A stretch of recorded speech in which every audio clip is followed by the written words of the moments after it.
या 26 जानेवारीला खरेदीचा फेस्टिवल रवींद्र वस्त्र निकेतन मध्येच। कल्याणी गडवाल साडी 495 मध्ये, पेशवाई सिल्क साडी 594 मध्ये, गर्ल्स वन पीस ड्रेस 333 मध्ये, कार्गो 6 पॅकेट 499 मध्ये, डिजिटल प्रिंटेड टी शर्ट फक्त 180 मध्ये। अशा अनेक असंख्य ऑफर्स एकाच छताखाली। फेस्टिवल सेल मध्ये खरेदी करणाऱ्या भाग्यवान ग्राहकांसाठी ₹1 च्या लकी ड्रॉ मध्ये कार जिंकण्याची सुवर्ण संधी, तसेच इतर अनेक आकर्षक बक्षिसे। ऑफर 22 जानेवारी ते 5 फेब्रुवारी, फक्त 15 दिवसांसाठी। आजच भेट द्या रवींद्र वस्त्र निकेतन, सलगरे, तालुका मिरज, जिल्हा सांगली।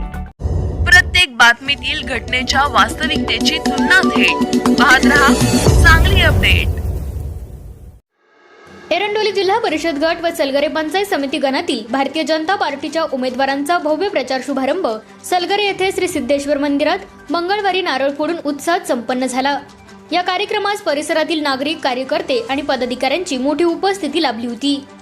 यावेळी एरंडोली जिल्हा परिषदेच्या उमेदवार सौ जयश्रीताई तानाजीराव पाटील तसेच सलगरे पंचायत समितीच्या उमेदवार सौ ललिता पांडुरंग कोरे यांच्या प्रचाराचा अधिकृत शुभारंभ करण्यात आला। कार्यक्रमाची सुरुवात धार्मिक विधीने करण्यात आली असून उपस्थित कार्यकर्त्यांमध्ये मोठा उत्साह दिसून आला। कार्यक्रमात बोलताना सौ जयश्रीताई तानाजीराव पाटील यांनी सांगितले की विकासाला निवडायचे असेल तर कमळाला निवडावे लागेल।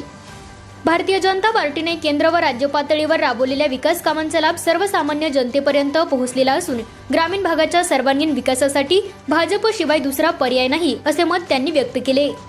जिल्हा परिषद व पंचायत समितीच्या माध्यमातून पाणी, रस्ते, आरोग्य, शिक्षण आणि महिलांसाठीच्या योजनांना अधिक गती देण्याचा निर्धार त्यांनी यावेळी व्यक्त केला।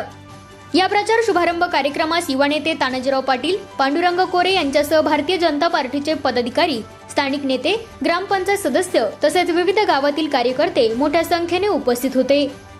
उपस्थित मान्यवरांनी दोन्ही उमेदवारांना विजयी करण्याचा निर्धार व्यक्त करत उत्साही वातावरणात हा प्रचार शुभारंभ कार्यक्रम यशस्वीरित्या संपन्न झाला। बोलणं झालंय, केंद्रात शासन भाजपचं आहे, केंद्रात भाजप आहे, राज्यात भाजप आहे। आता ज्या निवडणुका झाल्या त्या महानगरपालिका आणि नगरपंचायत यात सुद्धा भाजपच आहे आणि याच्या पंचायत समिती आणि जिल्हा परिषद मध्ये सुद्धा भाजप येणार ही मात्र सुद्धा शंका आहे।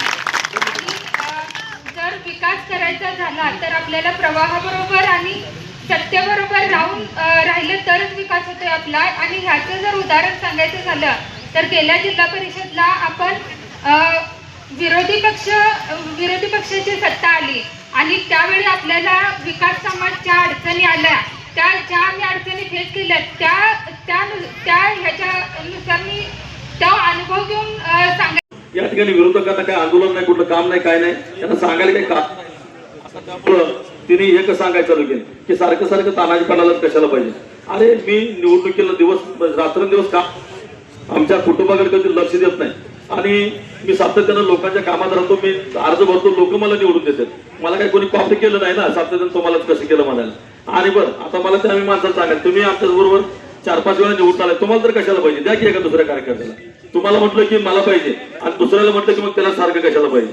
आणि मग अशी गणपतराव देशमुखचं उदाहरण दिलं, आदरणीय भाऊचं जर बघितलं, पेडला तासगाव तालुक्यात त्यांचा जन्म आहे, जरला आमदार झाले, पुन्हा 4 वेळा या ठिकाणी ते आमदार होते। म्हणजे काम करणाऱ्या पाठीमागे माणसं राहतील आणि म्हणून आम्ही सातत्याने कामकाज करत राहिलो, म्हणून आम्हाला मिळाले। अजून वेळ गेली नाही, अजून तुमचा अर्ज भरलेला आहे। तुम्ही जर जनतेच्या समोर जायचं असलं तर आज त्यावर लोकांच्या दारात जावं, लोक तुम्हाला स्वीकारले तर तुम्ही कामकाज करा जावं। सातत्याने उगाच विनाकारण ह्यालाच का त्यालाच का हे म्हणण्यात काय अर्थ नाही। आज एवढी मोठी विहीर पाडली, मला सांगायला अभिमान वाटतो की महाराष्ट्रामध्ये सगळ्यात मोठी विहीर या ठिकाणी पाणी पुरवठ्याची म्हणजे आपल्या ग्रामपंचायतीची आहे। आज जवळजवळ ती विहीर काढायला 54 लाख रुपये खर्च आला, 6 लाख व्याज भरले। काही जणांच्या पावतीवर गणपती कुठे असेल, आमच्या लक्ष्मणदाच्या मिरच्या असतील, काही जणांच्या पावतीवर व्याज काढले, काही 3% व्याजाने पैसे काढले, सगळ्यांचे पैसे भागवले, 6% व्याज गेलं, 60 लाख रुपये खर्च आला विहीर काढायला।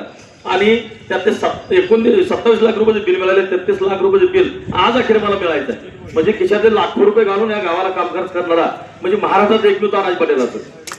लाखो रुपये होते आम्ही परत पैसे टाकलो नाही, पण ह्या माणसाला असं काय वाटत नाही, तानाजी 33 लाख रुपये जवळ घातलाय, चला मी 2-3 लाख रुपये देतो, ते त्यांच्या तोंडात देत नाही।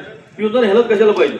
म्हणजे आज कोरोनाच्या कालावधीमध्ये जर बघितलं तर या ठिकाणी मला सांगा कोण कोणाला बघायला तयार नव्हतं। अशा कालावधीमध्ये बायका, आई वडील, आम्ही मुलं बाजूला ठेवून आम्ही दोघं एकत्र राहिलो आणि त्या गावाला तळाच्या थोडंप्रमाण जपलं, तिथं आधारात धीर देणं महत्वाचं होतं। म्हणजे बाबा तुला काही काळजी करू नका, आम्ही तुझ्या संघ आहे, हे धारित्य फक्त आम्ही दाखवलं। कधीही कुठल्या माणसानं आता जे काय गावकडे मतदार मागायला येतात किंवा ह्याला कशाला पाहिजे मध्ये करायचं ठरवलं.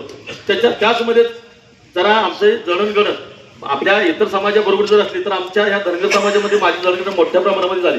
धनगर समाजाचं फार मोठं योगदान हे आमच्या घडवण्यामध्ये आहे आणि म्हणून बाळोबाचं मंदिर श्रद्धास्थान आहे इथं करायचं ठरवलं. गेली 2-3 वर्ष आम्ही असं लापापजर असं नाना असं सगळ्यांनी मिळून ठरवलं आणि आम्ही घोषणा केली. लगेच त्यांच्या पोटात गोळा उठला आणि तिकडे ते दुसरं मंदिर चालू केलं. काय अवस्था करून ठेवल्या म्हणजे तुम्ही नुसतं जातीमध्ये भांडण लावायचं करायचं तर काहीच नाही आणि विनाकारण आपलं काहीतरी उद्योग करायचा असला प्रकार या ठिकाणी चालू ठेवलेला आहे. आणि ह्या सगळ्या गोष्टीला कुठंतरी आपण विचार करून त्याला थारा द्यायचं का न द्यायचं हा सुद्धा विचार केला पाहिजे.